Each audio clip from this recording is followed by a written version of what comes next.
Hi friends, আমি Soma's cooking চ্যানেলে আপনাদের সবাইকে স্বাগত।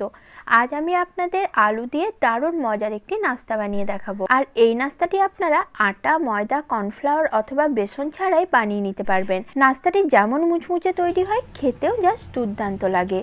দেখুন এটা কতটা মুচমুচে তৈরি হয়েছে। বাড়িতে হঠাৎ করে কোনো গেস্ট বা অতিথি এলে ঝটপট আলু দিয়ে এই নাস্তাটি আপনারা বানিয়ে নিতে পারবেন।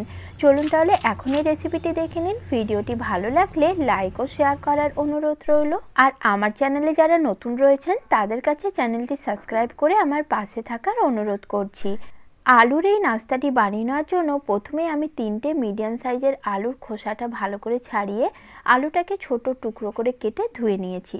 তারপর আমি কড়াইতে জল গরম হতে বসিয়ে রেখেছিলাম, তার মধ্যে আলুটা দিলাম আর দিলাম হাফ চামচ নুন। এখন আলুটাকে ঢেকে আমি ভালোভাবে সেদ্ধ করে নিয়েছি। আলুটা এখন সেদ্ধ হয়ে গেছে। এরপর আলুটাকে আমি জল থেকে তুলে এক্সট্রা জলটা ঝরিয়ে নিচ্ছি। তারপর আলুটাকে আমি একটি মিক্সিং বোলের মধ্যে নিয়ে নিলাম। এখন আলুটা আমি ভালোভাবে ম্যাশ করে নিচ্ছি।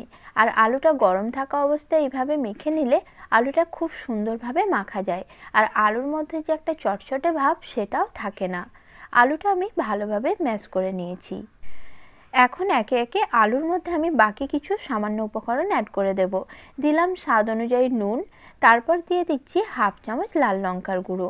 লঙ্কার গুঁড়োর পরিবর্তে আপনারা এখানে কাঁচা লঙ্কাও ইউজ করতে পারেন। এরপর দিয়ে দিচ্ছি হাফ চামচ চাট মশলার গুঁড়ো, হাফ চামচ দিচ্ছি ধনে গুঁড়ো, হাফ চামচ দেব গরম মশলার গুঁড়ো। গরম মশলার গুঁড়োর পরিবর্তে আপনারা এখানে ম্যাগি মশলাও দিতে পারেন।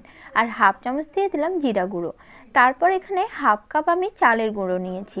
চালের গুঁড়ো দিয়ে যে কোনো নাস্তায় তৈরি করলে সেটা খেতে ভীষণ মজার হয়, খুবই মুচমুচে তৈরি হয়। তাই এখানে আমি চালের গুঁড়োটা ব্যবহার করেছি। অল্প অল্প দিয়ে একটা ডো মেখে নিতে হবে। প্রথমে ডোটা একটু হাতের মধ্যে লেগে আসবে, মাখতে মাখতে দেখবেন ডোটা খুব সুন্দরভাবে রেডি হয়ে যায়। আটা, ময়দা, কর্নফ্লাওয়ার অথবা বেসন দিয়ে এই ডোটা তৈরি করার থেকে যদি চালের গুঁড়ো দিয়ে মেখে নেওয়া যায় তাহলে নাস্তাটা খেতে বেশি টেস্টি লাগে। দেখুন ডোটা আমার তৈরি হয়ে এসেছে। আর এখন হাতের মধ্যে একটা চটচটে ভাব রয়েছে, তাই হাতে অল্প একটু তেল নিয়ে ডোটা আরেকবার খুব ভালোভাবে মেখে নিচ্ছি। আর তেল দিয়ে মাখার পরেই দেখুন ডোটা একদম স্মুথ তৈরি হয়েছে। এরপর কিচেন স্ল্যাপের উপরে ডোটা আমি নিয়ে নিলাম। তারপর হাতের সাহায্যে এইভাবে ডোটার উপর প্রেস করে আমি একটা শেপ দিয়ে নিচ্ছি। আপনারা টিক্কির মতো করেও নাস্তাগুলো তৈরি করে নিতে পারেন, আবার চাইলে চৌকো শেপ করেও কেটে নিতে পারেন। দেখুন আমি ঠিক এইভাবে ডোটা রেডি করে নিলাম। একটু ত্রিভুজের মতো করে ডোটা আমি শেপ দিয়ে নিলাম। একবার হলেও বাড়িতে এই নাস্তাটি বানিয়ে খেয়ে দেখবেন, খেতে ভীষণ টেস্টি হয়, ভীষণ মজার হয়। যে খাবে সেই প্রশংসা করবে। এরপর এক সাইড থেকে ছুরির সাহায্যে এইভাবে পিস করে কেটে নিচ্ছি। আর দেখুন খুব সহজে পিসগুলো তৈরি হয়ে যাচ্ছে আর দেখতেও কতটা সুন্দর লাগছে। এখন একটা পিস আপনাদের তুলে দেখাচ্ছি। দেখুন নাস্তাগুলো দেখতে ঠিক এরকমই তৈরি হয়েছে।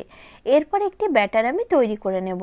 তার জন্য আরেকটি বোলের মধ্যে নিয়ে নিলাম হাফ কাপ ময়দা, তার সঙ্গে দিচ্ছি 1 চামচ সাদা তিল, হাফ চামচ দিয়ে দিচ্ছি কালো জিরে, আর দিচ্ছি হাফ চামচ গরম মশলার গুঁড়ো, হাফ চামচ দিচ্ছি লাল লঙ্কার গুঁড়ো, হাফ চামচ দিয়ে দেবো জিরে গুঁড়ো, আর হাফ চামচ দেব ধনে গুঁড়ো। আর এই সমস্ত গুঁড়ো মশলাই আমাদের সকলের বাড়িতেই প্রায় সবসময়ই থাকে। এরপর দিয়ে দিলাম স্বাদ অনুযায়ী নুন আর দিয়ে দিলাম ধনেপাতা কুচি। এরপর অল্প অল্প জল দিয়ে একটা ব্যাটার তৈরি করে নিতে হবে। ময়দা বাড়িতে না থাকলে আপনারা এখানে ময়দার পরিবর্তে কর্নফ্লাওয়ারটাও ব্যবহার করতে পারেন।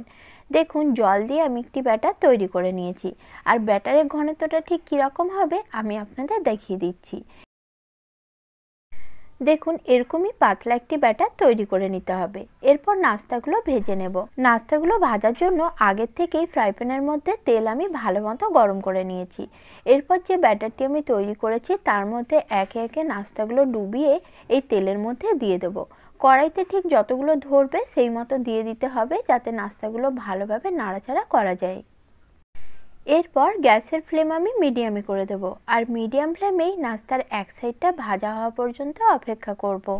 এই নাস্তাগুলো যখন তেলের মধ্যে ভাজবেন তখন এই নাস্তাগুলো কোনোভাবে ভেঙে যাওয়ার বা কড়াইতে লেগে যাওয়ার সম্ভাবনা নেই। নাস্তার এক সাইডটা যখন লালচে হয়ে ভাজা হয়ে আসবে তখন একটি চামচের সাহায্যে নাস্তাগুলো একে একে আমি উল্টে নিচ্ছি। একই রকমভাবে অপর সাইডটাও ভাজা হতে দেব। আর উল্টে পাল্টে নাস্তার দু সাইডটাই লালচে করে ভেজে নেব। কিছুক্ষণ পর দেখুন নাস্তাগুলো খুব সুন্দরভাবে ফুলে উঠেছে। আর নাস্তাগুলো যত ভাজবেন তত দেখবেন মচমচে তৈরি হচ্ছে। দেখুন কিছুক্ষণ পরে আমি আপনাদের দেখাচ্ছি, দেখুন নাস্তাগুলো খুব সুন্দর লালচে করে ভেজে নিয়েছি। এখন এই নাস্তাগুলো আমি তেল ঝরিয়ে তুলে নিচ্ছি। এইভাবেই সবকটা নাস্তা আমি ভেজে নিয়েছি। আর কতটা মুচমুচে তৈরি হয়েছে নাস্তাগুলো দেখুন। আজকের মতো নমস্কার বন্ধুরা, সকলে খুব ভালো থাকবেন।